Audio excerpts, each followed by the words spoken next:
विद्वान व्यक्तिमत्व आहे. अजून ते म्हणतात ना की विद्वान आहे पण तिथे किंमत फार कमी लोकांना असते. असं थोडा आता नंबर लागण्याची वाट पाहता येते सरकारी नोकरीसाठी. देव करो जे तुमच्यासाठी योग्य आहे ते देव अवश्य करो, असं सगळ्यांनी मिळून आशीर्वाद देऊ दादांना. हा लगेच कॅमेरा तुमच्याकडे झाला. याला म्हणतात परफेक्ट माणूस, कॅमेरा हँडल करतो.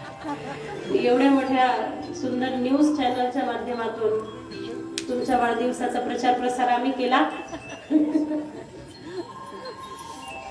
गोपाल कृष्ण भगवान की जय.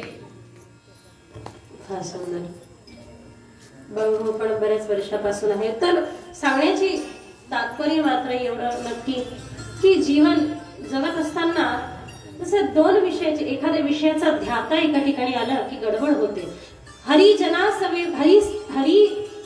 सवे भेटी नहो अंग संग तुटी तुका म्हणे जिणे भले संत संगष्टणे. दोन हरिभक्त एकत्र आले की काय करणार हो? दोन हरिभक्त एकत्र आले की भजन करणार, संकीर्तन करणार, नामसंकीर्तन करणार. तसं दोन पिढाले एकत्र आले की काय करणार? दोन भांडणारे एकत्र आले की काय करणार? दोन सुना एकत्र आल्यावर काय करणार? बोलू नका.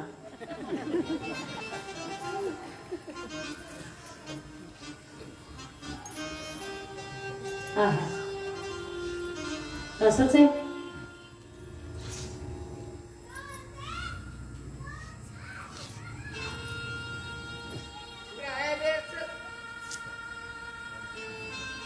अश्वत्थामा म्हणतो की दुर्योधना, ज्या पांडवांनी तुला या अवस्थेत आणून ठेवलं त्यांचा आम्ही बदला घ्यायला तयार आहे.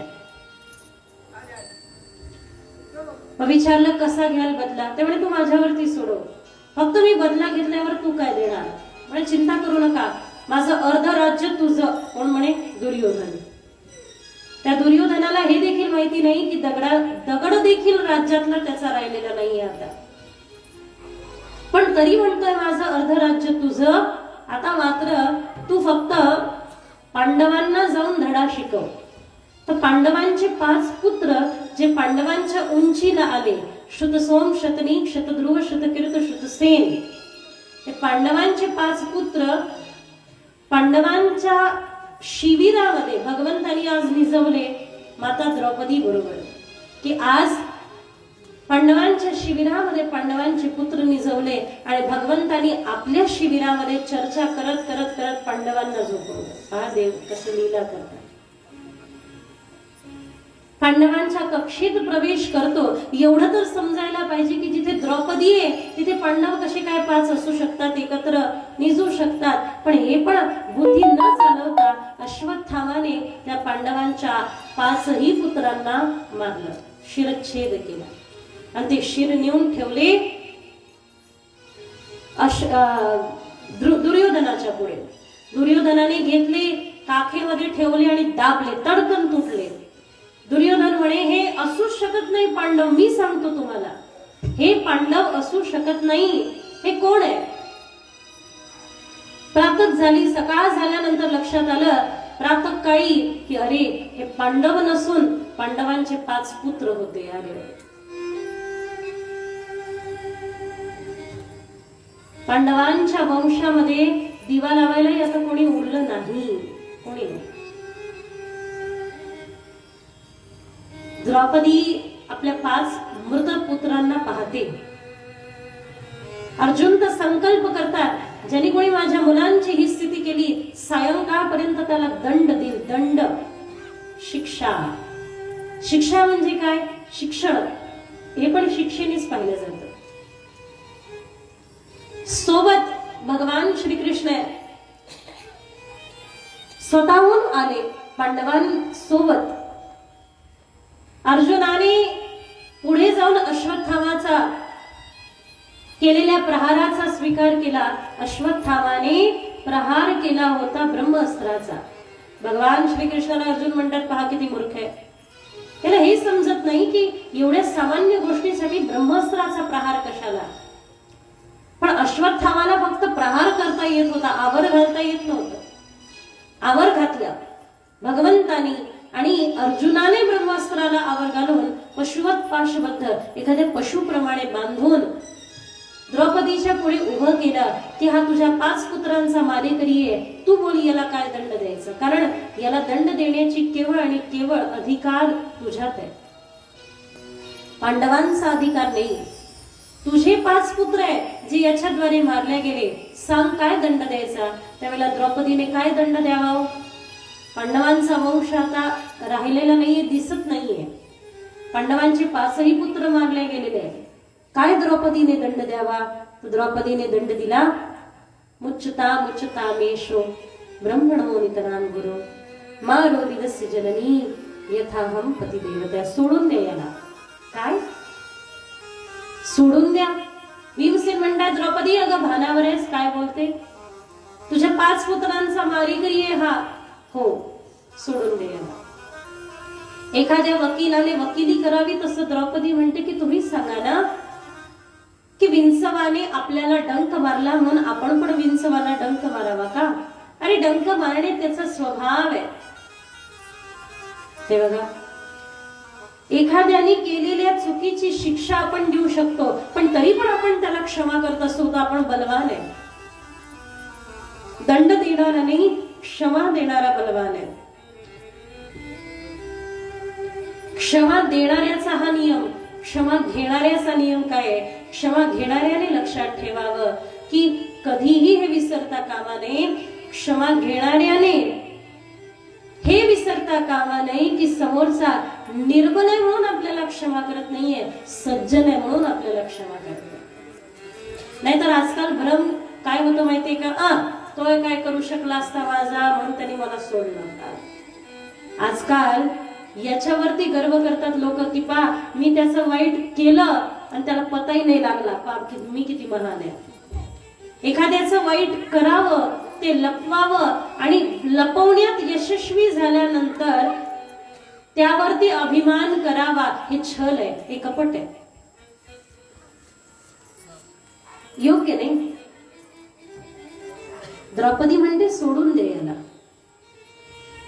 याचे पिता मारले गेले युद्धामध्ये, हा पण मारला गेला, तर याच्या मातेने कोणाकडे पाहून जीवन जगायचं. याच्या माते करता तरी सोडा, गुरुपुत्र आहे म्हणून सोडा, सोडून दिलं. पण मात्र अश्वत्थामा बदल्याच्या भावनेमध्ये काय करतो माहितीये. अर्जुनाचा पुत्र आहे अभिमन्यू. अभिमन्यू युद्धामध्ये मारला गेला, चक्रव्यूहामध्ये. अभिमन्यूची पत्नी आहे उत्तरा आणि उत्तरेच्या गर्भामध्ये अभिमन्यूचा बालक आहे. अर्जुनाचा पुत्र अभिमन्यू, अभिमन्यूची पत्नी उत्तरा, उत्तरेच्या गर्भामध्ये अभिमन्यूचा बालक आहे आणि तो पांडवांचा एकमेव वंशचालक आहे.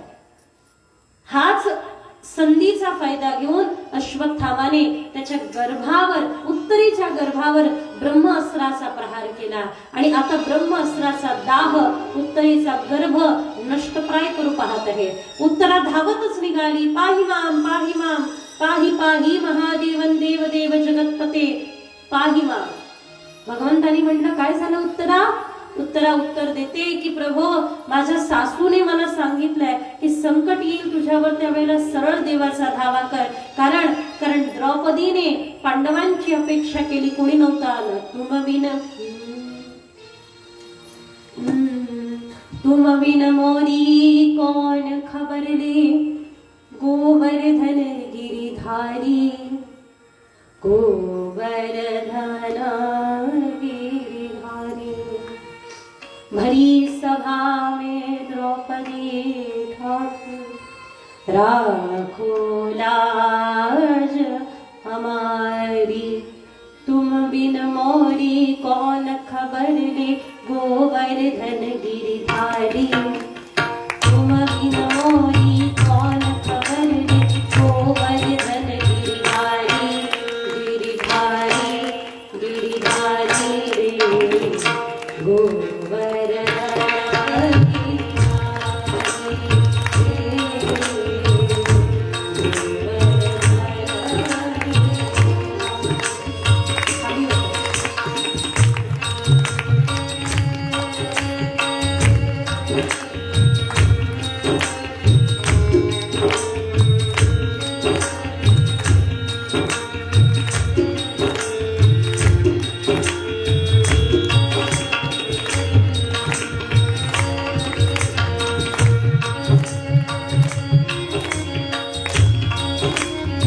द्रौपदी भरी सभेमध्ये उभे आहे. या आशेवरती की नक्की पांडव रक्षा करतील, या आशेवर की कोणी ना कोणी पुढे येईल, पण सगळे हतबल. उच्चासनावरती पितामह भीष्म विराजमान आहे. समजावून सांगितलं होतं. उत्तरा म्हणते मला सांगितलं की ज्यावेळेला संकट येईल ना त्यावेळेला अन्य कोणाचा हा सहारा शोधू नको. हारे का सहारा केवल और केवल श्याम हमारा. दोन्ही हाताने टाळी वाजवत. मोर मुकुट पीतांबर सोहे, मोर मुकुट पीतांबर सोहे, सुंदर सी कन्यारी कन्यारी कन्यारी, गोवर नारायणी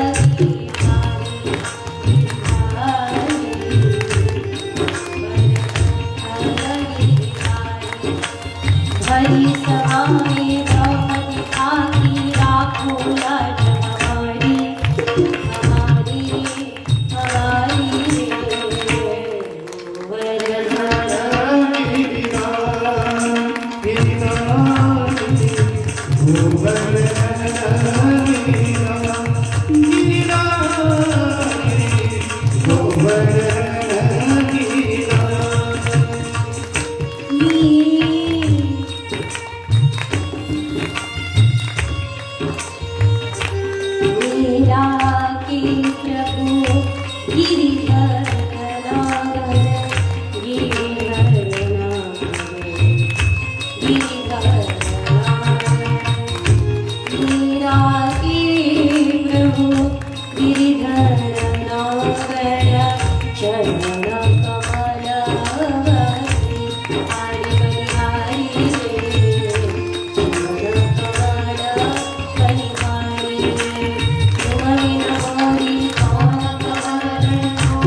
मीरा के प्रभु गिरिधर नागर चरण कमल बलिहारी, तुम बिन मोरी कौन खबर ले, गोवर्धन गिरिधर.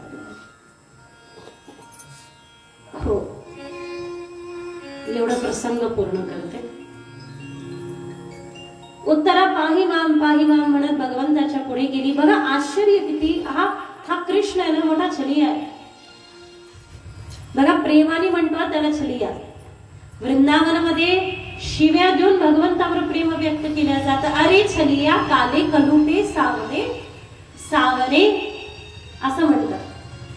एक मैया उभ्या होत्या वृंदावनमध्ये बिहारीजींच्या पुढे आणि म्हणत होत्या, दीनबंधू दीनानाथ तेरी डोरी मेरे हात, दीनबंधू दीनानाथ तेरी डोरी मेरे हात. एक जण आला आणि म्हणायला लागला, अगं माय असं नाहीये, ते मेरी डोरी तेरे हात आहे, मैं तुम्हारे हवाले हूं असं म्हणायचं असतं. तू म्हणते दीनबंधू दीनानाथ तेरी डोरी मेरे हात, असं नाही. तेरी त्याची डोरी आपल्या हातात कशी आहे. हे बघा, तू काही शहाणपण मला शिकवू नको बेटा. मी ब्रजवासी आहे, मला तो किती हुशार आहे, चतुरा तो शिरोमणी आहे मला माहिती आहे. तो इतका हुशार आहे की मी जर का माझी डोरी त्याच्या हातात दिली तर माहिती नाही कुठं कुठं कुठं कुठं फिरवेल. मी त्याची डोरी माझ्या हातात याच्याकरता ठेवून घेतलेली आहे की त्याला कुठे पळून जाता येणार नाही. मी बांधून ठेवलं. धरीला पंढरीचा चोर गळा बांधून या, अशा प्रकारे बांधून ठेवलंय त्याला की त्याला कुठे जाऊ देत, इथेच बसून राह माझ्याच समोर, कुठे जाता येणार नाही. अशा अधिकाराने भक्तांनी भजन केलं. किती विचित्र आहे बघा. महाभारताच्या युद्धामध्ये हातामध्ये शस्त्र आणि अस्त्र न उचलण्याचा संकल्प केला होता भगवंताने, बरोबर ना. हे तर माहिती आहे सगळ्यांना.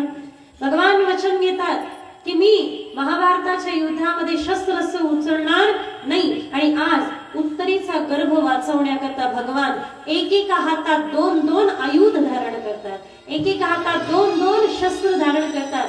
कोणी विचारलं का, त्यावेळेला उत्तर देताय, अरे बाबा याच्या करता भगवंतानी उत्तर दिलं की या करता एकेका हातात 2-2 आयुध घेते की येणाऱ्या काळामध्ये लोक असं म्हणता कामा नये की देवाने भक्ताचं रक्षण तर केलं पण भक्ताच्या वंशाचं रक्षण नाही करू शकले. येणाऱ्या काळामध्ये कुळी कन्या पुत्र होती जे सात्विक तयाचं हरिक वाटे देवा, भक्ताच्या वंशाचं रक्षण करण्याची पण जबाबदारी माझी आहे. याकरता भगवान एकेका हातात 2-2 आयुध धारण करतात. खरोखर भोले भाव मिळत रघुराई, जो भक्तीने अनन्य भावे त्यांना शरण जातो त्याला देव प्राप्त होतात. गरीब गावाकडची महिला काय करणार, एकदा गावामध्ये संत आले, तिने विचार केला हा साधू संत येती घरा, तोची दिवाळी दसरा, तिने घरी बोलवलं, या महाराज माझ्या घरी या. आता बिचारी गाय म्हैस चालणारी, गाय म्हैस शेळी बकऱ्या चालणारी, ती म्हणते की लाव महाराज आपके खूर धो दू, त्यामुळे तुमचे खुर धुवून देते. म्हणे अगं खुर म्हणू नये, साधू संतांचे खुर नसतात, चरणारविंद असतात. तिने म्हणून पाहिलं. आता बिचारी गावाकडची, तिला काय म्हणताय ते चरणारविंद, ते म्हणे चरणारविंद काय काही येत नाहीये. अगं म्हणे खुर नाही म्हणू, बट ठीक आहे म्हणे, एक काम करा, आणा तुमची खुरारविंद धुवून देते म्हणे, आणा लाव खुरारविंद धो दू. आता तर इतका राग आला महाराजांना. म्हणे अगं खुर नसतात, चरण असतात, चरणारविंद असतात. जाऊ दे, तुला म्हणता येत नाहीये ना, मला आला राग, नरकात जशील तुझा. ती म्हणे महाराज आम्ही कुठे एवढे मोठे लोक, एवढ्या मोठ्या ठिकाणी तर तुमच्यासारखे लोक जातात, आम्ही नाही जाऊ शकत. आणि चुकून म्हणे, चुकून समजा तुमच्या आशीर्वादाने गेली, पण चुकून तुमच्या आशीर्वादाने जर का गेली तर तुम्हाला विसरणार नाही, गृहप्रवेश तुमच्याच हातून करवेल म्हणे, कीर्तन तुमच्याच हातचं झालं पाहिजे. हो, भोले भाव मिळत रघुराई, असा भाव जिथे सहज असेल पण अनन्य असेल त्या ठिकाणी, अनन्यता जिथे असेल तिथे अनर्थता येत नाही. या ठिकाणी आज आपल्या या कथेमध्ये विशेष रूपाने प्रमुख उपस्थिती प्राप्त झाली. हरिभक्तपरायण अरुण महाराज शाळूजी, आपलं स्वागत पण आहे आणि हार्दिक धन्यवाद देखील की हरिभक्तांची भेट झाली म्हणजे कथा सार्थक झाली.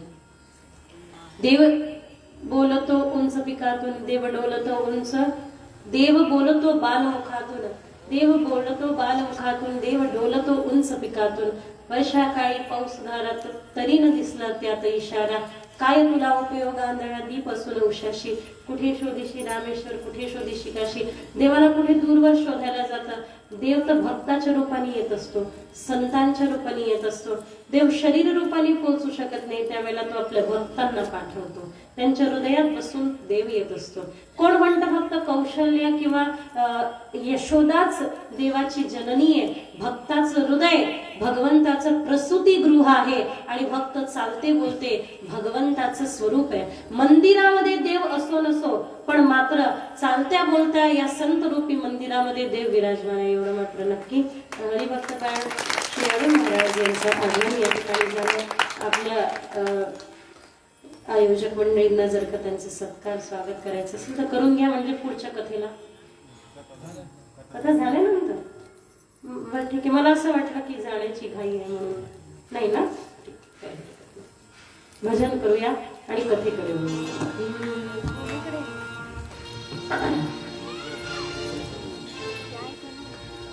फार सुंदर आणि सोपं भजन आहे, सगळ्यांनी मिळून म्हणा. हा, मी म्हणेल हम तो राधे श्याम कहेंगे, तुम्हाला म्हणायचं हम तो सीता राम कहेंगे. मी म्हणेल हम तो सीता राम कहेंगे, तुम्हाला म्हणायचं हम तो राधे श्याम. सोपं आहे की नाही? मग पाहू किती सोपं आहे. हम तो राधे श्याम कहेंगे, मी राधा म्हणायच्या वेळेला तुम्ही सीता म्हणा, मी राम म्हणायच्या वेळेला तुम्ही श्याम म्हणा. हम तो राधे श्याम कहेंगे, सीता सीता राम कहेंगे, राधे सीताराम कहेंगे,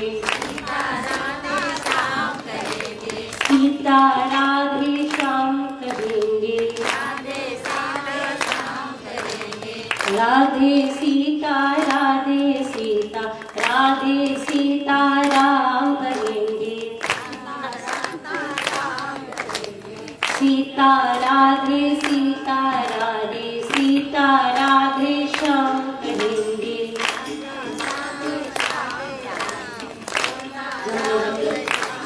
सीतेच्या जागी राम, रामच्या जागी श्याम. वा, दोन्ही हात वरती करा, सूत्र टाळी वाजवत म्हणा. हम तो राधे श्याम कहेंगे, सीता सीता राम कहेंगे, बोलो राधे श्याम, सीता राम, राधे राधे राधे श्याम. हम तो राधे श्याम कहेंगे, सीता सीता राम कहेंगे, राधे राधे श्याम कहेंगे, सीता सीता राम कहेंगे, राधे श्याम, सीता राम, राधे श्याम, सीता राम. हम तो राधे श्याम कहेंगे, हम तो सीता राम कहेंगे, बोलो राधे श्याम, सीता राम, राधे राधे राधे श्याम, सीता राम, राधे श्याम, सीता राम, राधे श्याम, सीता राम, राधे श्याम, सीता राम, राधे श्याम, सीता राम, सीता राम, राधे श्याम, सीता राम.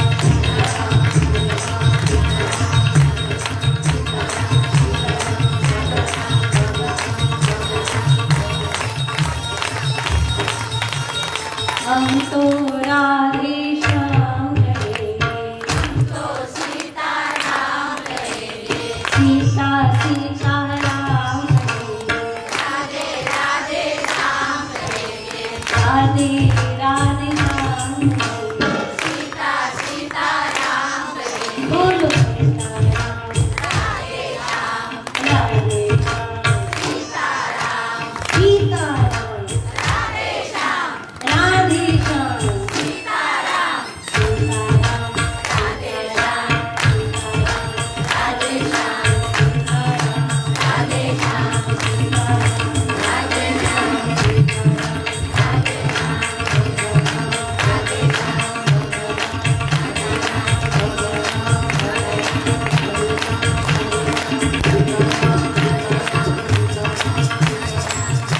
गोपाल कृष्ण भगवान की, श्रीमद् भागवत पुराण की.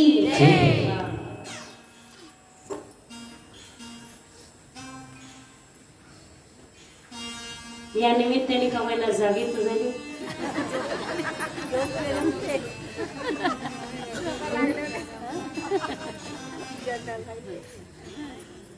टाळी वाजवत जाऊ, टाळी वाजवावी, गुढी उभारावी, टाळी वाजवत जा.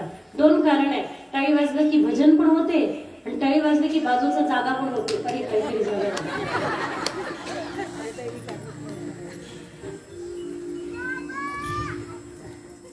ज्या बालकाची रक्षा भगवंताने गर्भामध्ये प्रवेश करून केली, त्या बालकाने जन्माला आल्यानंतर इकडे तिकडे पाहिलं की कुठे तो ज्याने मला मातेच्या गर्भात दर्शन दिलं, म्हणून नाव ठेवलं परयती इक्षित इति सह परीक्षिता. जे सगळ्यांचं परीक्षण करणारे ते परीक्षित महाराज. आणि परीक्षितांना चक्रवर्ती सम्राट बनवलं, अतिशय सुंदर अशा प्रकारे त्याला राज्य प्रदान केलं. पण पांडवांनी आता स्वर्गारोहण करायचं ठरवलं, कारण एक दिवस अचानकच माता कुंतीने अर्जुनांना सांगितलं की जरा जाऊन या आणि पाहून या की भगवान कृष्णाची स्थिती काय. अर्जुन असे मध्ये मध्ये येत राहायचे. एकदा अर्जुन आले, भगवान कृष्ण आणि अर्जुन सोबत जेवायला बसणार होते. अर्जुन थकून प्रवास करून आले होते, झोपी गेले, निजले. एवढी गाढ झोप लागली अर्जुनाला, इतकी गाढ झोप लागली, अर्जुन निद्रस्त झाले जागेवरच. हे पण विसरून गेले की देव जेवायला बसले असतील, यजमाने ते आपल्यासाठी थांबले असतील. ते काय पुण्यातले यजमाने का देव 4 मित्रांना घरी घेऊन जातात आणि म्हणतात थांबा हा चहा घेऊन आलो, थांबा चहा घेऊन आलो. आणि आतून थोड्या वेळाने बाहेर येतात, म्हणतात चला कारण चहा घेऊन आलो ना, मी घेऊन आलो. देव वाट पाहत बसले अर्जुनाची, जेवायला आता येईल मग येईल, अर्जुन आल्याशिवाय मी जेवण सुरू करणार नाही. देवी रुक्मिणी म्हणतात समस्या काय आहे, तुम्ही भोजन सुरू करा, अर्जुन येतील. म्हणे नाही, यजमानाने जेवण करू नये, मेहमानाच्या अगोदर जा पाहून या कुठे. तर अर्जुन झोपले, पण अर्जुनाचा कण कण, अर्जुनाचा रोम रोम भजन करत आहे. अर्जुन फक्त ज्ञानी नाहीये, अर्जुन ज्ञानी भक्त आहे. भगवान सांगतात की असा अर्जुन सारखा भक्त, ज्ञानी भक्त मला प्रिय आहे. योमद भक्त समित प्रिय, असा भक्त मला प्रिय. ज्ञानवान भक्त जो माझ्या महिमेला जाणतो, माझ्या ऐश्वर्य भावाला जाणतो. गोपिका जाणतात भगवंताचा ऐश्वर्य भाव. म्हणून तर ज्यावेळेला भगवान लुप्त झाले, गोपिकांनी गोपी गीत गायलं, पण कुठून गायलं? शिव्या नाही दिल्या फक्त देवाला, वाटेल तसं बोलल्या नाही फक्त गोपिका. हा नाचवलं गोपिकांनी देवाला. पण ज्यावेळेला भगवान लुप्त झाले त्यावेळेला सुरुवात कुठून केली? जयति तेधिकं जन्मना व्रज श्रयत इंदिरा शश्वदत्रही. त्या व्रजभूमीला प्रणाम, ज्या व्रजभूमीमध्ये भगवान कृष्ण रूपाने अवतरित होऊन त्या व्रजाला धन्य करतात, त्या भूमीला प्रणाम करतात. अर्जुन भक्त पण आहे, ज्ञानी आहे पण भक्त आहे. अर्जुन झोपेत आहे पण अर्जुनाचं कण कण भजन करत आहे, अर्जुनाचं रोम रोम भजन करत आहे. झोपेतही भजन सुरू आहे. हे बघा, प्रत्येक श्वासाबरोबर भजन करा सांगितलंय. प्रत्येक श्वासाबरोबर राधे राधे श्री, प्रत्येक श्वासाबरोबर भजन कराल ना, तर आता तुम्ही झोपले समजा, ज्या वेळेला जीव प्रत्येक श्वासाबरोबर भजन करतो, मग झोपल्यानंतर भजन नाही होत ना. झोपल्यानंतर भजन कसं होणार? पण जो जीव प्रत्येक श्वासाबरोबर भजन करतो, भगवंत त्याच्या श्वासाला देखील भजनामध्ये गिनत असतो. भगवान त्याचे श्वास देखील भजनामध्ये गिनतात. म्हणून प्रत्येक श्वासाबरोबर राम कृष्ण हरी, श्री राम श्री राम. अर्जुनाचं रोम रोम कडकड भजन करत आहे. भगवान कृष्ण म्हणतात देवी रुक्मिणीचा जाऊन बघून तर या, कुठे कुठे अर्जुन. देवी रुक्मिणी बघण्याकरता येतात, तर अर्जुन आहे निद्रस्त, झोपेत आहे, पण मात्र अर्जुनाचा कडकड भजन करत आहे, कडकड भजन करत आहे. देवी रुक्मिणींनी विचार केला इतकी सुंदर संधी मी का म्हणून सोडावी. तर देवी रुक्मिणीने टाळी वाजवायला सुरुवात केली. अर्जुनाचं भजन सुरू आहे, त्याच्यावरती देवी रुक्मिणी टाळी वाजवत आहे.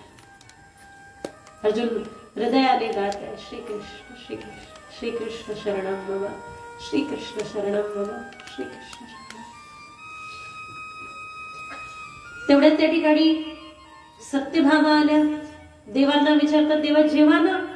देव म्हणतात अगं कसं जेवू. रुक्मिणी गेली बोलवायला अर्जुनाला, अजून अर्जुन येत नाही, जा बरं पाहून ये कुठे अर्जुन आणि रुक्मिणी.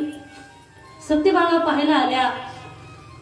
अर्जुन रोम रोमाने भजन करत आहे आणि देवी रुक्मिणी त्यावरती टाळी वाजवत आहे डोळे बंद करून. त्यांचं सुरू आहे श्रीकृष्ण शरणम मम, श्रीकृष्ण शरणम मम. अर्जुनाचा भजनावरती सत्यभामाने नाचायला सुरुवात केली. बस आता याच्यापेक्षा सुख काय, नाचायला सुरुवात केली. कमाल. भगवान बसले तात्काळात वाट पाहत. देवर्षी नारद महाराजांनी नारदांनी विचारलं का हो जेवत का नाही देवा, ताट तर मांडून ठेवलंय समोर. म्हणे हो जेवायचंच आहे हो, पण जो जाता येतच नाहीये, जा तुम्ही पाहून या. अर्जुन झोपेमध्ये नेत्र बंद आहे, भजन करत आहे. देवी रुक्मिणी टाळी वाजवत आहे, सत्यभामा नृत्य करत आहे. देवर्षी नारद महाराज विचार करतात मी कशाला गमू हा क्षण. त्यांनी वीणा घेतली वाजवायला सुरुवात केली. नेत्र भगवान विचार करतात कमाल झाली, जो जातो तो येतच नाही, जाऊन पाहू तर खरं होतंय काय. देवी येतात आणि पाहतात तर काय. अर्जुनाचे नेत्र बंद आहे, अर्जुन झोपेत आहे, पण गात आहे श्रीकृष्ण शरण श्रीकृष्ण श्रीकृष्ण. रुक्मिणी टाळी वाजवत आहे, सत्यभामा नृत्य करत. देवर्षी नारद महाराज तल्लीन होऊन एक रस होऊन सुंदर वीणा वादन करताय. देवानी अर्जुनाचे चरण घेतले, पाय, आणि अर्जुनाचे पाय चेपायला सुरुवात केली देवाने. अचानकच थोड्या वेळाने जागला. अर्जुन पाहतात तर काय, हे प्रभू एवढं मोठं पाप. भगवंत त्यावेळेला सांगतात की अर्जुना जो माझं भजन करतो ना, ये यथा मां प्रपद्यन्ते तास तथैव भजाम्यहम् तेषामहं समुद्धर्ता मृत्यू संसार सागरात. कोणाला मी धारण करतो, ज्याचं चित्त विनाशाने भरलेलं आहे त्याच्यात त्याला धारण करतो नाही. ज्याच्या चित्तामध्ये लोकांकरता विपरीत आहे त्याला धारण करतो नाही.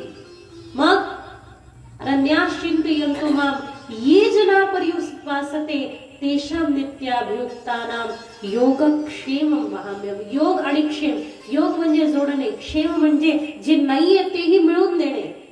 योग म्हणजे जे नाहीये ते मिळवून देणे, क्षेम म्हणजे जे आहे त्याची रक्षा करणे. भगवद्गीता सांगते.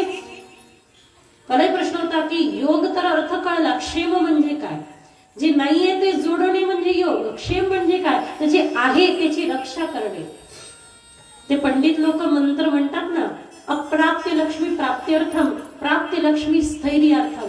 आणि तुम्ही किती रुपये देता, 21 रुपये. 21 रुपयात सगळ्या ग्रहांना प्रसन्न करून देतात ते. शंकर नमः सूर्याय चंद्राय मंगलाय बुधाय गुरु शुक्र शनिवे शरा हवे केतवे नमः.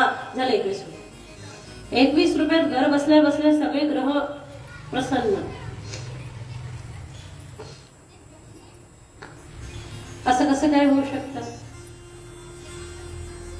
देवता मंत्राच्या अधीन आहे, मंत्र विप्र ब्राह्मणाच्या अधीन आहे.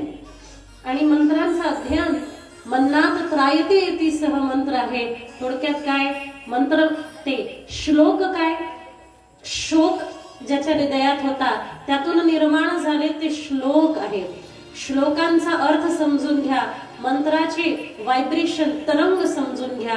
आणि श्लोकाचा अर्थ काय सांगतो की जो मला बघतो अनन्याश्चिंतयन्तो मां ये जन पर्युपासते तेषां नित्याभियुक्तानां, त्याचं योगक्षेम मी वहन करतो. भगवंताचं वचन आहे. अर्जुनाला सांभाळत देवाने. आज कुंती मातेने परत एकदा पाठवलं, जा अर्जुना पाहून या देव कसे. ज्या वेळेला पाहायला आले त्यावेळेला उद्धवांची भेट झाली आणि उद्धवांनी सांगितलं की भगवंताने स्वर्गारोहण केलं, आता देव आपल्यात राहिले नाही. अर्जुन हताश होऊन वापस निघून आले. हताश नाही, अर्जुन विचार करताय आता काय राहिलं या जगात. भगवान श्रीकृष्ण निजधाम गमन करून गेले, आता आम्ही तरी का म्हणून राहावं. 4-5 भिल्ल होते, भिल्ल म्हणजे आदिवासी. 4-5 आदिवासी भिल्लांनी लोटलं अर्जुनाला, तर अर्जुन पडले. अर्जुनाचा जो गांडीव आहे तो निस्तेज झाला. अर्जुन स्वतः निस्तेज झाले आणि आज सगळे अपशकुन दिसायला लागले. धर्मराज युधिष्ठिरांना हे असे विचित्र अपशकुन का दिसतात. अर्जुनाला येताना बघितलं, अर्जुना सगळं ठीक आहे ना, आपले श्याम सुंदर ते ठीक आहे ना. माता कुंती दरवाजाच्या मागे उभी होती आणि त्यावेळेला तिथे उभी असताना अर्जुनाने सांगितलं, ज्येष्ठ काहीही ठीक नाहीये ज्येष्ठ, सगळं गडबड झालं. काय झालं सांगा तर. झालं काय. उत्तर दिलं, एकच झालं, सगळं नष्टप्राय झालं. हे तुम्हाला लागलं कसं. रक्त वाहतोय कसं? अर्जुनाने सांगितलं की 5 आदिवासी भिल्लांनी मला लोटलं तर माझं हे झालं. अरे, महाभारताचं रणसंग्राम गाजवणारा अर्जुन निस्तेज कसा झाला? त्याच्या हातून गांडीव कसा पडला? सांगतात. अर्जुन म्हणतो, ज्येष्ठ, हे आपली शक्ती नव्हती, आणि जी आपली शक्ती होती ते भगवान श्रीकृष्ण निजधाम गमन केले, वैकुंठ निघून गेले. ऐकताच क्षणी माता कुंतीने देखील प्राणत्याग केला. कोण्या माता कुंती? भगवान कृष्ण हस्तिनापुराहून द्वारिकेला निघाले त्यावेळेला माता कुंतीने अडवलं आणि माता कुंतीने मागितलं. काय मागितलं माता कुंतीने? असं मागितलं की जे जगाने परत कधीच मागितलं नाही, ना कधी कोणी मागू शकेल. माता कुंती मागतात, प्रभो विपदा संतोन शश्वतत्र जगद्गुरो भवतो दर्शनम यस्यात् पुनर्वदीय पद पंकज पंजरान्ते अद्येव मे विष्णुमानसराजहंसं प्राणप्रयाण समये कफवात पित्ते कंठाधरोदरविनोस्मरणं.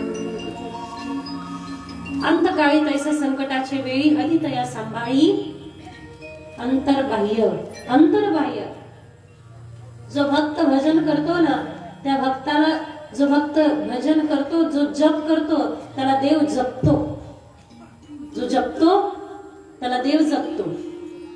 अंतकाळी तैसा संकटाची वेळी हरी तया सांभाळी अंतर्बाह्य. हरी त्याचा सांभाळ करतात आणि सर्व प्रकारे सांभाळ करतात. ज्या वेळेला शेवटची वेळ आली, पितामह भीष्मांनी निरूपण केलं धर्म कर्माचं, कसं वागावं, कसं राहावं, सगळ्या व्यवहाराचं, आणि सगळ्यात शेवटी हे सगळं वर्णन केल्यानंतर जे ऐकलं, पांडवांनी ऐकलं, धर्मराज युधिष्ठिरांनी ऐकलं, आणि सगळ्यात शेवटी त्यांनी भगवंताच्या चरणावरती विष्णू सहस्रनाम गाऊन जीवन समर्पित केलं. हेच मागितलं, इतिमती रूप कल्पिता. माझी मती जर का कन्या रूपाने असेल तर तिचा विवाह भगवंताबरोबर व्हावा आणि भगवत चरणाशी ती एकरूप व्हावी. खूप सुंदर आहे भीष्मस्तुती. सगळ्यात शेवटी पितामह भीष्म प्रार्थना करतात की माझा अंतिम काळ तुमच्या चरणावरती असावा.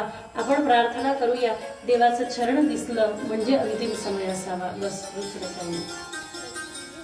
यानंतर पांडवांनी स्वर्गारोहण करायचं ठरवलं. भगवंताच्या वैकुंठ धाम गमनाची कथा ऐकून पांडवांनी देखील स्वतः स्वर्गारोहण केलं. पण जाण्या अगोदर आपला वंशज त्याला सुंदर अशा प्रकारे राजगादी समर्पित करतात. राजा परीक्षितांचा राज्याभिषेक होतो आणि राज्याभिषेक करून घेऊन राजा परीक्षितांना सांगितलं जातं की येणाऱ्या काळामध्ये जो शरण येईल त्याला मरण द्यायचं नाही. आणि म्हणून महाराज परीक्षितांनी जीवन काळामध्ये जो शरण आला त्याला मरण दिलं नाही. एकदा महाराज परीक्षित असंच प्रवास करत असताना त्यांनी एक दृश्य बघितलं. धर्म आणि पृथ्वी, नंदी आणि बैल उभे. एकीकडे नंदीला धर्म म्हणतात, पृथ्वीला म्हणजे गाईला पृथ्वी म्हणतात. नंदी म्हणजे धर्म आहे, पृथ्वी म्हणजे गोमाता आहे. तर पृथ्वी आणि धर्म उभा आहे आणि अत्यंत काळाकुट्ट मनुष्य तिथे येतो, त्यांना मारायला सुरुवात करतो. राजा परीक्षित म्हणतात, थांबा, कोण आहे तो जो माझ्या राज्यामध्ये धर्म आणि पृथ्वीला मारतोय? त्यांनी उत्तर दिलं की महाराज, मी कली आहे आणि धर्माला जागा मागत आहे, धर्म मला जागा देत नाही. पृथ्वीला जागा मागत आहे, पृथ्वी मला जागा देत नाही. मला तुम्हीच कुठेतरी जागा द्या.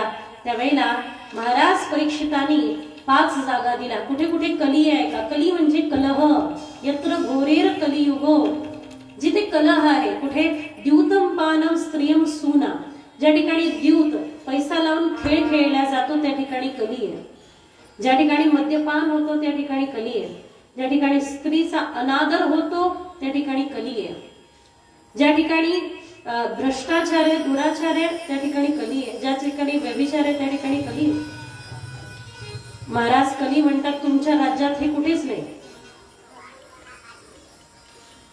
ज्या वेळेला परीक्षिती महाराजांना कलीने म्हटलं की तुमच्या राज्यात हे कुठे नाही, कोणती तरी दुसरी जागा द्या, त्यावेळेला त्यांनी सांगितलं की ठीक आहे, वाईट प्रवृत्तीने मिळवलेल्या सोन्यामध्ये कली आहे, स्वर्णामध्ये कली नाहीये. मग वाईट प्रवृत्तीने मिळवलेल्या सोन्यामध्ये कली आहे. मग असं कोणतं सोनं होतं? ते स्वर्ण होतं महाराज जरासंधाचा मुकुट. महाराज जरासंघाचा मुकुट हा तिथे ठेवलेला होता आणि एका ठिकाणी लिहिलेलं होतं की याला कुणीही उघडू नये, माणसाचा स्वभाव आहे ज्या करून नका म्हटलं ते पहिले करतात. बरोबर आहे की नाही? जिथे लिहिलं असेल इथे थुंकू नये, थुंकल्याशिवाय राहतात का? नो पार्किंग, बरोबर बोर्डच्या खाली गाड्या. वरती लिहिलं होतं खिडकीला हात लावू नये. एक जण म्हणत होते मी खिडकी बंद करते, दुसरी म्हणे नाही उघडीच ठेव. म्हणे बंद करते, नाही उघडी नाही बंद. टीसीला आल्यानंतर टीसी म्हणे जाऊ दे तुम्ही काय करायचं ते करा, त्याला काचच नाहीये, काय करायचं ते करा. म्हणून तर लिहिलंय की याला कोणी हात लावू नये. व्यक्तीचा स्वभाव आहे, जे नाही करा म्हटलं ते पहिले केल्याशिवाय राहत. मग आता पर्याय काय? त्या ठिकाणी जरासंघाचा मुकुट घेतला आणि तो डोक्यावरती धारण केला. डोक्यावरती धारण केला आणि आज तेच घालून शिकार करण्याची इच्छा झाली मनात.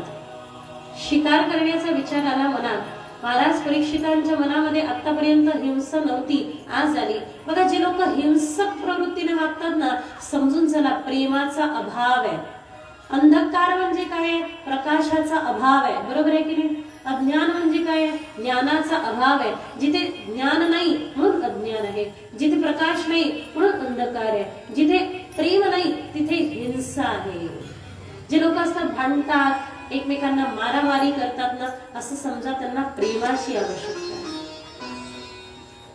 आहे. प्रेम मूर्ती फक्त एकच आहे. हरिभजनामध्ये त्यांना आणायची आवश्यकता आहे.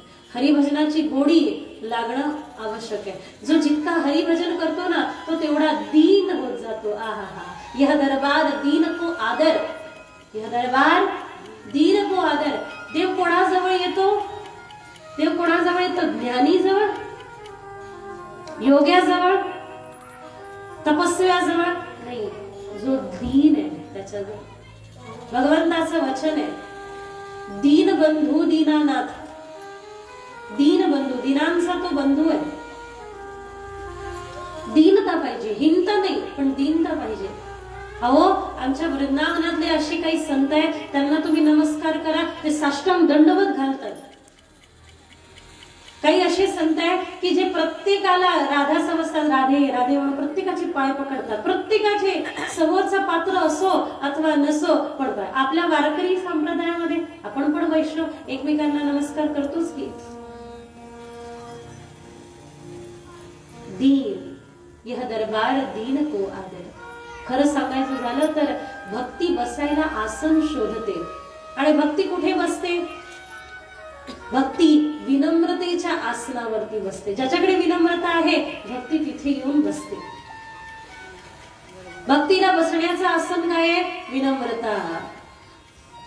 भक्तीचा श्रृंगार काय आहे? भजन. भक्तीचं वैभव काय आहे? भगवत भक्ती, प्रेम, भगवत प्रेम, अनन्यता. आणि भक्तीची तृप्तता कशात आहे? भक्तीची तृप्तता समर्पण. भक्तीचं आवाहन कशाने होतं? भक्तीचं आवाहन होतं अतिशय अतिशय सुंदर अशा प्रकारच्या प्रार्थनेने. पण ती पण प्रार्थना कशी? ती पण प्रार्थना सहृदय, हृदयाने, भक्तिपूर्ण हृदयाने. ज्या वेळेला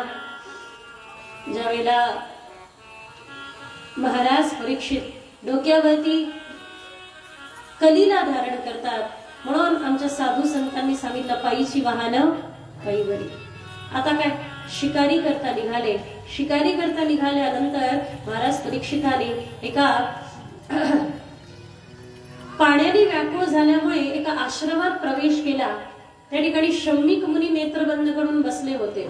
पाणी द्या, पाणी द्या, मुनीवर पाणी द्या. मुनींचं नेत्र काही उघडेना. शेवटी शम्मिक ऋषी पाणी देत नाहीये म्हणून तिथे मेलेला पडलेला सर्प उचलला आणि तो गळ्यामध्ये टाकला आणि निघून आले. संतांचा अपमान उचित नाही. संतांकडे जाताय तर अशा प्रकारे जावं जी विधी भगवद्गीतेने सांगितले. तत्विधी प्रणिपातेन परिप्रश्नेन सेवया. पण जर का ते जमत नसेल तर कमीत कमी विनम्रतेने तरी जावं. ज्या वेळेला अपमान केला संतांचा, गुरुत्वाचा अपमान झाला, त्यावेळेला शृंगी, शम्मिकांचे पुत्र शृंगी, त्यांनी शाप दिला, ज्याने कोणी माझ्या पित्याच्या गळ्यामध्ये हा मेलेला सर्प टाकला असेल, येत्या 7 दिवसामध्ये तक्षक सर्पाचा दंश होऊन त्याचा मृत्यू होईल. आणि हा शाप दिल्यानंतर नेत्र उघडले महामुनी शम्मिकांचे. अरे रे, कोणाला शाप दिला बाळ? गळ्यामध्ये सर्प टाकला म्हणून काय झालं? परोपकार वचन मन काया. जा महाराज परीक्षितांना शाप देऊन या. महाराज परीक्षितांना शाप देण्याकरता ज्यावेळेला ऋषी शृंगी आले त्यावेळेला ते म्हणतात, मला शाप नको. माझ्या हातून इतकी मोठी चुकीची घटना घडली, त्याच्यावरती मी विचार पण केला नाही आणि हे असं का घडलं याचं अजून मला कारण कळलं नाही. पण माझ्या हातून जी चूक घडली आहे त्याला पूर्णतः मी भोगायला तयार आहे. येत्या 7 दिवसामध्ये मृत्यूला कवटाळायला मी तयार आहे. विचार करा, 7 दिवसामध्ये मृत्यूचा स्वीकार महाराज परीक्षितांनी केला. सोपं आहे का? उशाप द्यायला आलेल्या त्या जीवाला देखील वापस पाठवलं की नाही, माझ्या हातून संतांचा अपमान झाला. ज्या संतांनी आतापर्यंत मला खेळवलं वाढवलं, त्या संतांचा, ज्या संतांची सेवा माझ्या भगवंतांनी आणि आमच्या पांडवांनी, आमच्या पूर्वजांनी केली, त्या संतांचा शाप, संतांचा अपमान माझ्याकडून घडला. मला उशाप नको महाराज. तुम्हाला आम्हाला कळलं असतं 7 दिवसात जाणार आहे तर काय केलं असतं?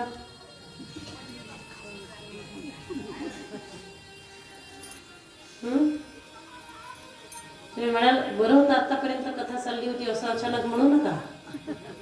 7 दिवसात जायचं. परमनंट तिकीट आहे का कोणाचं? की जाणारच नाहीये? जाणार तर आहे ना, एक ना एक दिवस जायचंय. तुम्हालाही जायचंय, मलाही जायचंय. माझ्याकडे असं पाहू नका, मलाही जायचंय. कोणाकडे परमनंट तिकीट असेल तर हात वर करा, माझी काढून घ्या. सगळ्यांना जायचंय. कोणता 7वा दिवस माहिती नाही. सोमवार, मंगळवार, बुधवार, गुरुवार, शुक्रवार, शनिवार, रविवार. पण 7 दिवसातच जायचंय. अजून कोणता नवीन वार येणार आहे का? नाही. 7 वार आहे, 7 दिवस आहे, याच्यामध्येच जायचंय. जाणे निश्चित आहे. पण जर का कळलं असतं की जायचंय तर काय केलं असतं? मी सांगू काय केलं असतं? घरदार विकून खाल्लं असतं. जाऊ दे ना, म्हणायचं ते स्कायलॅब पडणार होतं बाबा, माहितीये का? स्कायलॅब. हा, त्यावेळेला माझा जन्मही नसेल. ते स्कायलॅब पडणार होतं ना, त्याच्या अगोदर एका महिलेला तिच्या पतीने नवीन मंगळसूत्र बनवून आणून दिलं. ती पडणार म्हणून रडायला लागली. म्हणे बाई, मरण्याची भीती नव्हती तिला. आता हे पडल्यानंतर हे मंगळसूत्र कोणाला जाईल याची. आता उद्या पडणार स्कायलॅब. त्याच्या टेन्शन मध्ये तिने रात्रभर विचार केला, काय करू, कसं करू, काय करू. शेवटी विचार केला, जाऊ दे, मरू दे, मी माझं मंगळसूत्र कोणाच्या हाती लागू देत. एवढं सुंदर करून आणून दिलं बाई. मग घेतलं खाऊन.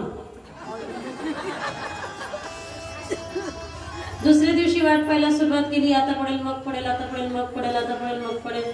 शेवटी 6 वाजता बातमी आली रेडिओवर. या ठिकाणी सगळ्यांना सांगण्यात येत आहे की स्कायलॅब पडणार होतं, पण ते वैज्ञानिकांनी पाण्यामध्ये पाडून घेतलंय. तुम्ही सगळे सुरक्षित आहे, हो, चिंता करू नका. सगळे हसायला लागले, नाचायला लागले, पेढे वाटायला लागले. ही एकटी रडत बसली. का ग? मंगळसूत्र खाल्लं ना.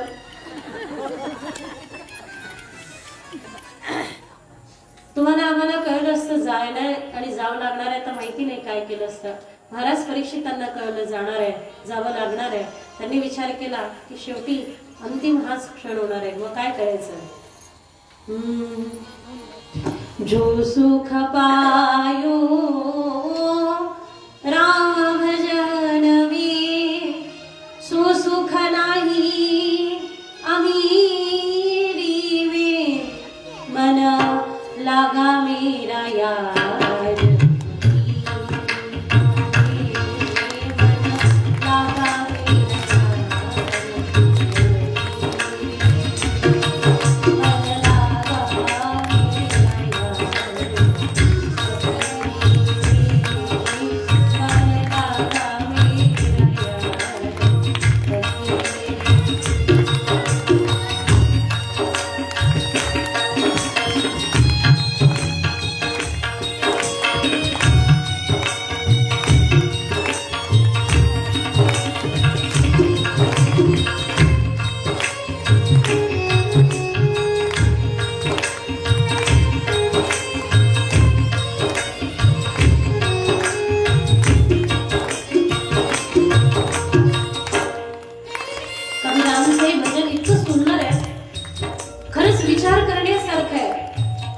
कबीरांसारखे रसिक या जगात नाही झाले. लोक म्हणतात कबीर निर्गुण उपासक होते, नाही, कबीर खरे रसिक होते. कबीर भजनाचा आनंद सांगतात की काय आहे भजनाचा आनंद. आखिर ये तन खाक मिलेगा क्यों मत मगरूरी में वाला लगा मेरा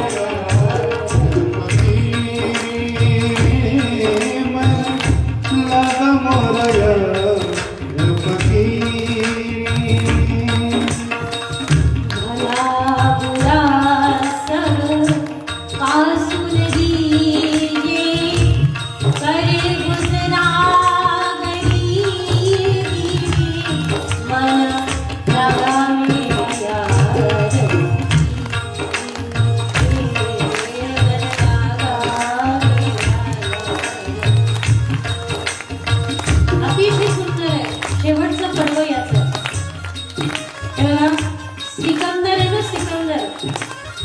सगळं जग जिंकलं सिकंदराने.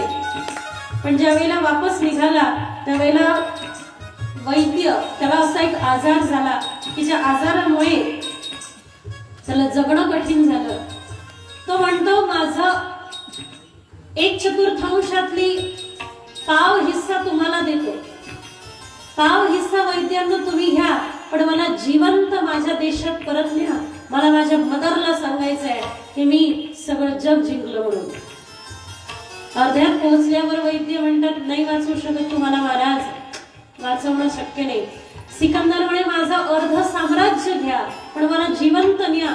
आई पुढे तिला सांगू द्या की तिच्या मुलाने अर्ध राज्य जिंकलेलं आहे.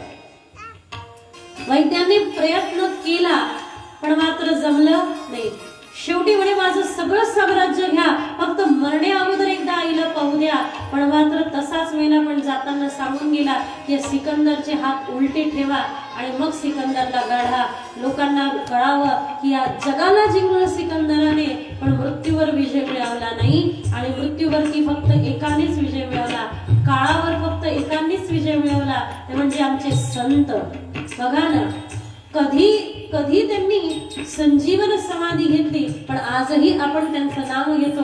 आणि जिथे माऊली माऊली माऊली माऊली जपतो ना, कैवल्याच्या रूपाने वात्सल्याच्या रूपाने माऊली तिथे प्रगट होतात. दोन्ही हात वरती करत काय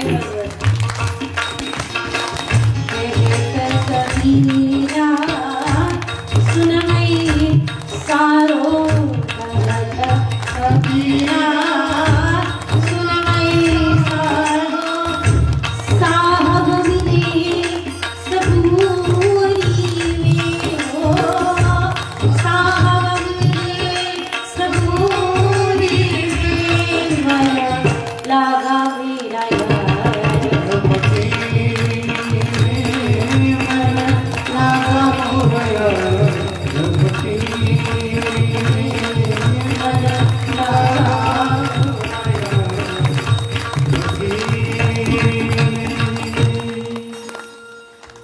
कहत कबीरा सुन भई साधो साहब मिले सबूरी वे मना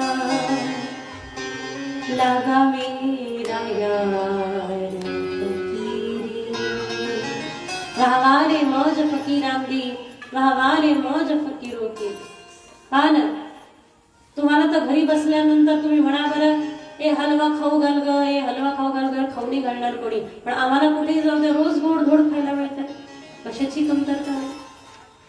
किती सुख सुविधा आहे आम्हाला वारकरी मंडळींची. कुठे जाऊ द्या, नाही महाराज.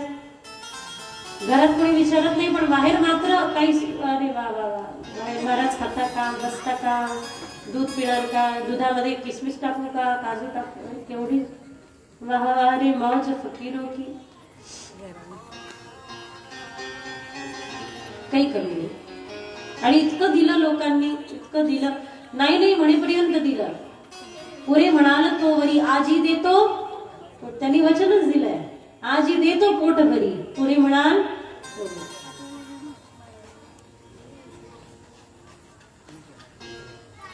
महाराज परीक्षित है तो गंगा के किनारे फिर भी प्यासे हैं, पता नहीं कहाँ जाना है, कहाँ जाके रुकना है, बस एक बात निहित है कि 7 दिन में मोक्षत्व की प्राप्ति करनी है। मिरियमान व्यक्ति ने क्या करना चाहिए? हर किसी को पूछ रहे महाराज आप बता दो, तुम्ही सांगा मिरियमान व्यक्तीने काय करावं? कोणी म्हणत आहे दान करा, कोणी म्हणत आहे पुण्य करा, कोणी म्हणत आहे तप करा। त्यावेळेला एक जण असं कोणीतरी हवंय की जे म्हणेल चिंता करू नको परीक्षित, मी तुझा उद्धार करून देईल। असं कोण? समर्थ गुरु, असं कोणीतरी समर्थ ताकदवान गुरुच म्हणू शकतो। सामान्य नाहीये गुरुतत्व। गुरुतत्व इतकं सोपं नाहीये। फाईल घ्यावी लागते हातात शिष्याची सगळी, सगळ्या प्रकारची जबाबदारी घ्यावी लागते गुरूंना, सगळ्या प्रकारची। काही लोक येतात म्हणतात ताई आम्हाला माळ घालून द्यावं, तुम्हाला गुरु बनवायचंय आम्हाला। मी हात जोडून निवेदन करत असते की नाही, क्षमा असावी। माळ घालून द्यायला आणि आपले शिष्य वाढवायला कितीसा असा वेळ लागतो। माळ घालायची, शिष्य वाढवायचे आणि गुरुपौर्णिमेला आपली पूजा करून घ्यायची। पण एक गोष्ट मात्र नक्की आहे, ज्या ज्या वेळेला या गोष्टींचं चिंतन करते त्या त्या वेळेला गोष्टीचं स्मरण होतं की भगवंतानी आपल्याला जबाबदारी फॉलोवर वाढवण्याची नाही, भगवंतानी आपल्याला जबाबदारी या सगळ्यांपर्यंत संतांच्या वचनांना पोहोचवण्याची दिलेली आहे। माझे आजोबा कायम सांगायचे की जर का नाही वाटलं ना काही योग्य तर सरळ जा आळंदीला, माऊलीच्या समाधीला माळ लावा आणि ती माऊलींच्या समाधीची माळ स्वतः घालून घ्या आणि सांगा माऊली तुम्ही माझे गुरु, बस तुम्ही माझे गुरु, तुम्ही माझे सद्गुरु, तुम्ही माझे सर्वस्व। आणि खरोखर आमची ज्या वेळेला उपासना सुरू होते त्यावेळेला सगळ्यात पहिले आमच्या माऊलीच आमच्यासाठी, नाम असू दे मानस पूजा असू दे, माऊली सर्वस्व। कारण ज्ञानदेवे रचियेला तुका झालासे तरस।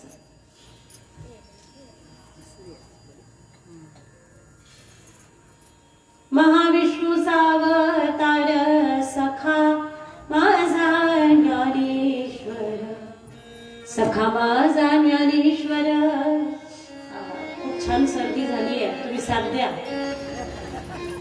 ए बाळ, छोटीशी आमची छोटीशी गुडिया म्हणते, खूप सुंदर म्हणते, काल तिने मला म्हणून दाखवलं, महाविष्णूचा अवतार सखा माझा ज्ञानेश्वर। हा हा हा। ज्यांच्या घरामध्ये परंपरा आहे ना, ज्यांच्या घरामध्ये वैष्णव आहे, वारकरी आहे, त्यांना सांगावं लागत नाही भक्ती कशी करायची। डॉक्टरच्या मुलाला सांगावं लागते का इंजेक्शन कसं टोचायचं? कुंभाराच्या मुलाला सांगावं लागते का की कशा प्रकारे चाकं चालवायचं? असं सांगावं लागत नाही की भजन कशा प्रकारे करायचं। फार सुंदर कीर्तन सेवा झाली कालची। मला सगळे सांगत होते म्हणे ताई डोळ्यात पाणी थांबत नव्हतं आमच्या, ज्यावेळेला आम्ही कीर्तन, मी पहिलेच सांगितलं होतं की आजचं कीर्तन सेवा ही प्रासादिक आहे, शिकण्याने भेटत नाही हो, शिकण्याने भेटत नाही, प्रसादाने प्राप्त होतं। अतिशय अल्प वेळामध्ये काल तुमच्याकडे काहीच नव्हतं आणि आज तुमच्याकडे सर्व काही आहे, तर समजावं त्यांची कृपा झाली आहे, त्यांची कृपा झाली। हे भजन आणि भजनाचा आनंद त्यांच्या प्रसादानेच प्राप्त होतो। सांगण्याचं तात्पर्य, ज्या वेळेला महाराज परीक्षित गंगाच्या काठावर आहे, कोणीतरी अधिकारी जीवाला शोधत आहे की कोणीतरी माझा उद्धार करावा, तेवढ्यात त्या ठिकाणी दंगदळंग अवस्था आहे। अजान वर्ष म्हणजे 16 असं नाही म्हटलं, 2 वेळा म्हटलं अजान वर्ष, अजान 8 असं 2 वेळा सांगितलं।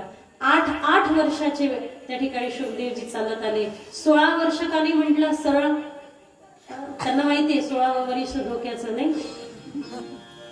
खरंच 16व्या वर्षी वेगवेगळ्या विकृती निर्माण होतात, पण शुकदेवांमध्ये काहीही विकृती नाहीये, संस्कृती आहे, भाव भावनेची प्रवृत्ती आहे आणि सगळ्यात महत्वाचं संसारापासून निवृत्ती आहे आणि भगवंताविषयी चिरकाळ चालणारी प्रीती।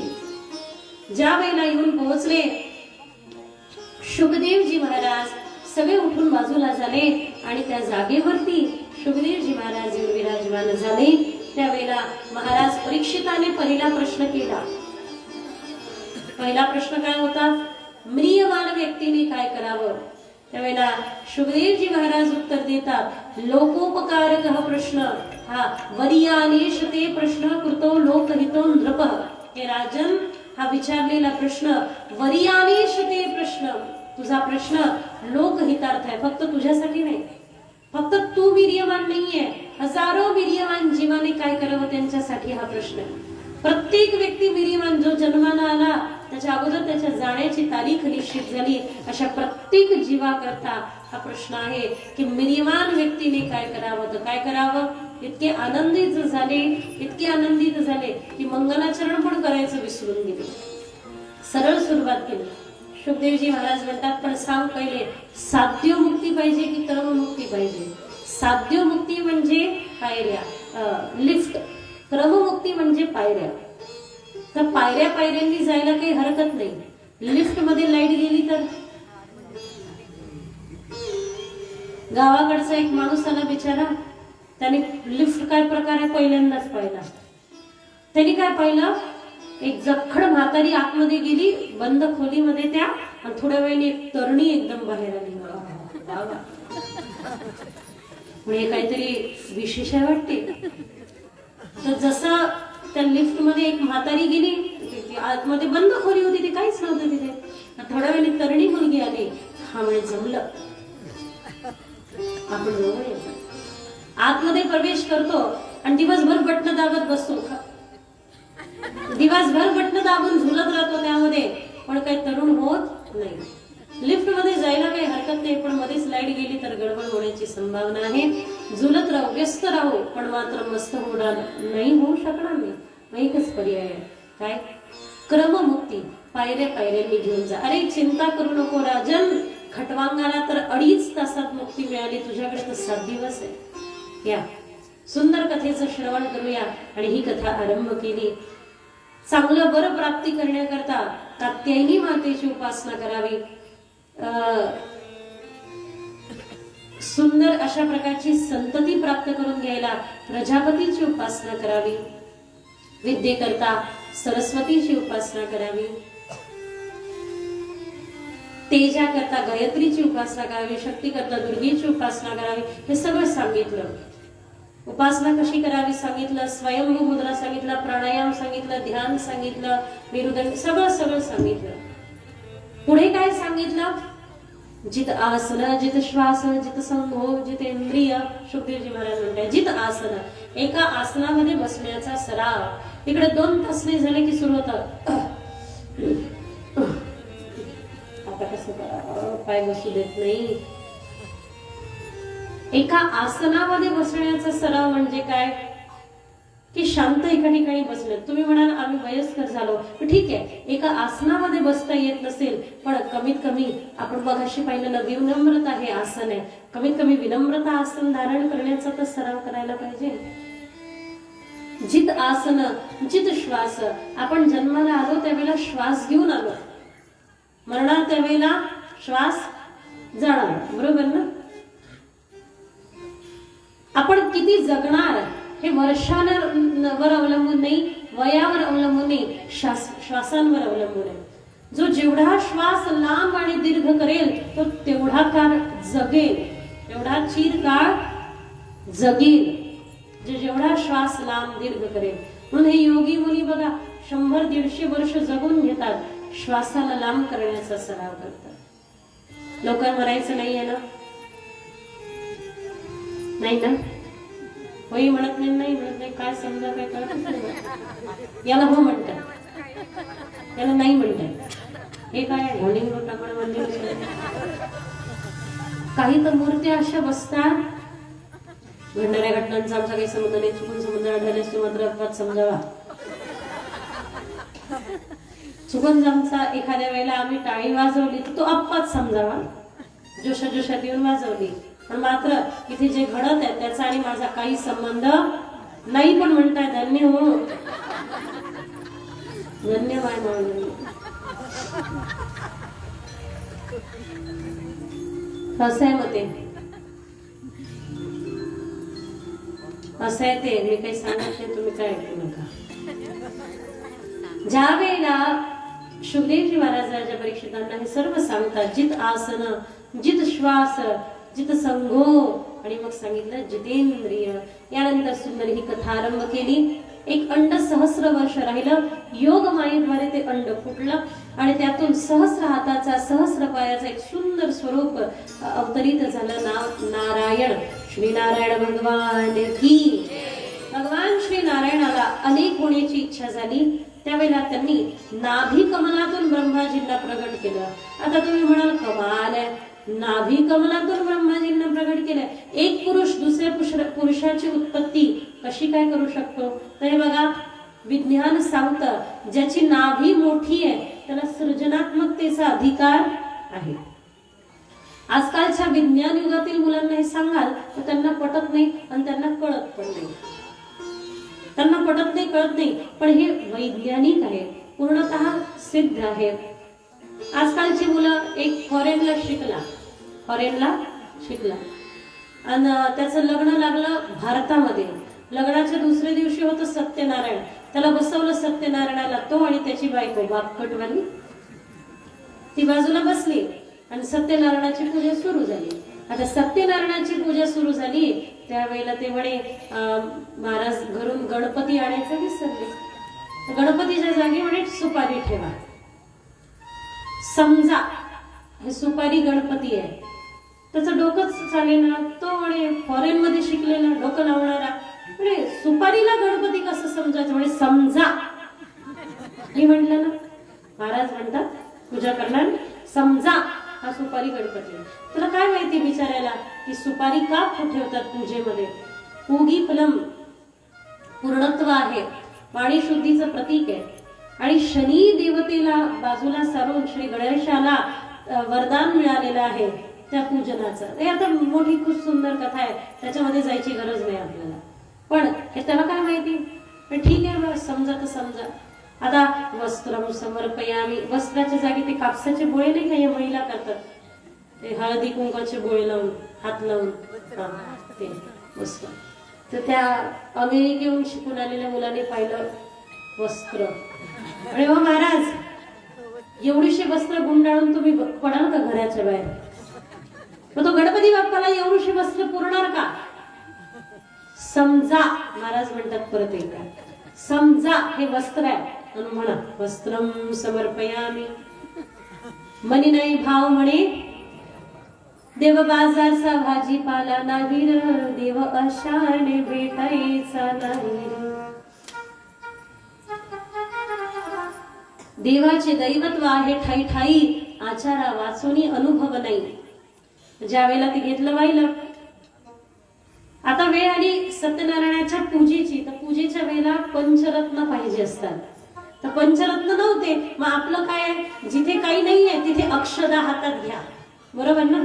एखादी वस्तू नसली अक्षदा घ्या. का अक्षदा? कारण त्या अक्षदा आहे म्हणून त्यांना घेतल्या जातात. हातामध्ये अक्षदा ठेवल्या, याला पंचरत्न समजा. हो महाराज, पंचरत्न माहिती किती महाग आहे. मग ठीक आहे, तुमच्या वडिलांना म्हणा घेऊन या. वडील म्हणतात तू बसला, जसं म्हटलं तसं करणं. ठीक आहे, समजलं. पंचरत्न पूजा केली, सगळी पूजा होऊ दिली. सगळी पूजा झाल्यानंतर आता वेळ आली दक्षिणेची. हा बाहेर गेला, 4-5 पानं तोडून आणले, पत्रम पुष्पम फलम तोयम महाराजांच्या हातावरती ठेवले. महाराज म्हणे हे काय आहे? म्हणे गेले 2 तास झाले मी समजून राहिलो, 2 मिनिटात तुम्ही मला समजून घ्या. त्या सुपारीला मी गणपती समजलो, काही बोललो. त्या कापसाच्या गोळ्याला वस्त्र समजलो, काही बोललो. त्या तांदळाच्या दाण्याला पंचरत्न समजलो, काही बोललो नाही. 2 तास झाले ना मी समजलो. आता तुम्ही हे पानं घ्या आणि दक्षिणा समजा.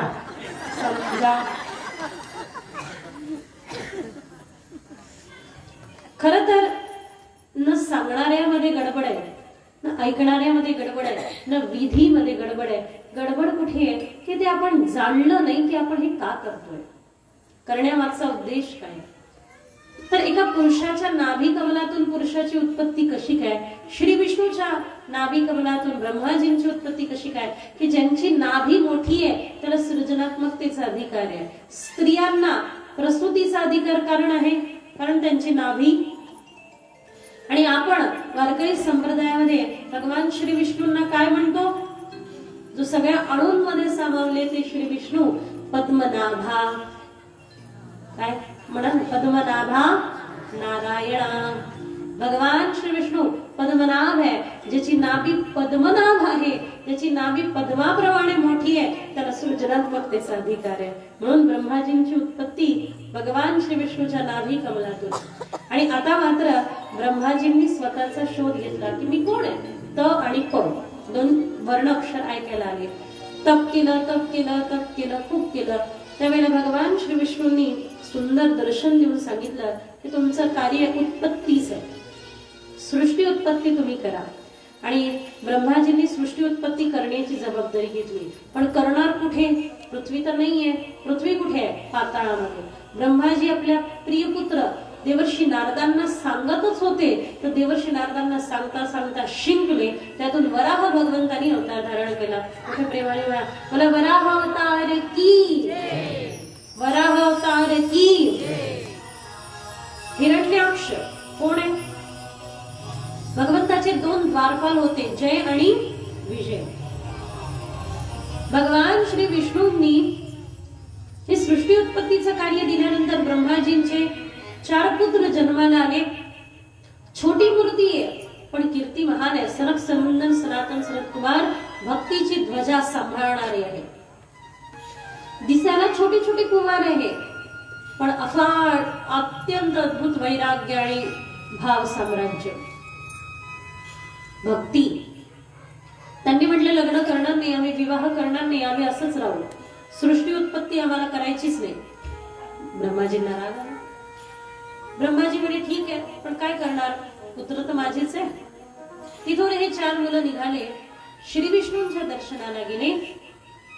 भगवान श्री विष्णूंच्या दर्शनाला गेल्यानंतर जय आणि विजयांनी अडवलं. जय आणि विजयांनी अडवल्यानंतर संतांना अडवल्यामुळे त्यांना शाप भोगावा लागला. 3 जन्म. तो शाप नव्हता, मुळात तो आशीर्वादच होता, भगवंताच्या अवताराचं कारण बनणार होता. 3 जन्म देवाचा भक्त बनून राहा, 7 जन्म देवाचा भक्त बनून जन्माला या, अथवा 3 जन्मामध्ये देवाचे शत्रू बनून जन्माला या. देव तुमचा संहार करायला अवतार घेतील.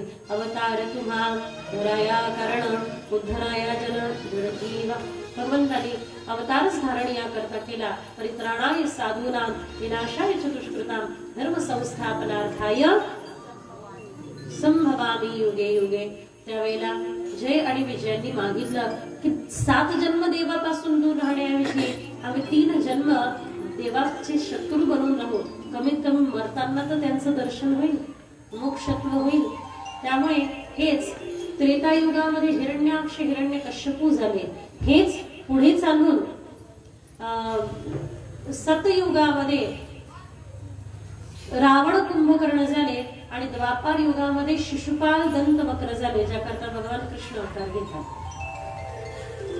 हिरण्याक्षाने पृथ्वीला पाताळामध्ये नेल्यामुळे भगवान वराह अवतार धारण करून हिरण्याक्षाचा वध करतात आणि पृथ्वीची पुनर्स्थापना करतात. वराह अवतार पूर्ण झाला. यानंतर सगळ्यात पहिले रुद्र अवतार झाला. भगवान शिवांना जबाबदारी दिली सृष्टी निर्मितीची. भगवान शिवांनी त्यांच्यासारखी सृष्टी निर्माण केली. कशी? हात आहे पण पाय नाही, तोंड आहे पण वाकडं, पाय आहे पण उलटे, नाक आहे पण तोंड नाही, तोंड आहे पण नाक नाही, अशी सगळी सृष्टी निर्माण केली. ब्रह्माजीने पाहिलं, अरे अरे अरे अरे अरे काय केलं हे, अशी सृष्टी ज्या सृष्टीला काहीच नाही, शेंगणारे मुळूक नाही. शेवटी म्हणे जाऊ द्या, तुमच्याकडून हे होत नाही, पण या सृष्टीचं नाव घेऊ आपण भूत प्रेत गण. ते सगळे भूतनाथ संवसदा शिवाचे गण. यानंतर मनु आणि शतरूपा या 2 जन्माला आल्या. मनु व शतरूपांद्वारे 3 कन्या, त्रिकन्या जगगिरे, 3 कन्या आकुती, देवहूती आणि प्रसूती. 2 मुलं झाले उत्तानपाद आणि प्रियव्रत. आकुतीचा विवाह झाला रुची प्रजापतींशी. तिथून अवतरित झाले भगवान, यज्ञ अवतार धारण करतात. बोला यज्ञ अवतार की. प्रसूतीचा विवाह झाला दक्ष प्रजापतींशी. दक्ष प्रजापतीची जी कन्या आहे तिचा विवाह म्हणजे माता सतीचा विवाह भगवान शिवांशी झाला. भगवान शिवांचं स्थान माता सतीने दक्ष प्रजापतीच्या यज्ञामध्ये पाहिलं नाही, तर माता सतीला राग आला. माता सतीने योगाग्नी प्रज्वलित केला आणि योगाग्नीमध्ये प्रवेश केला. भगवान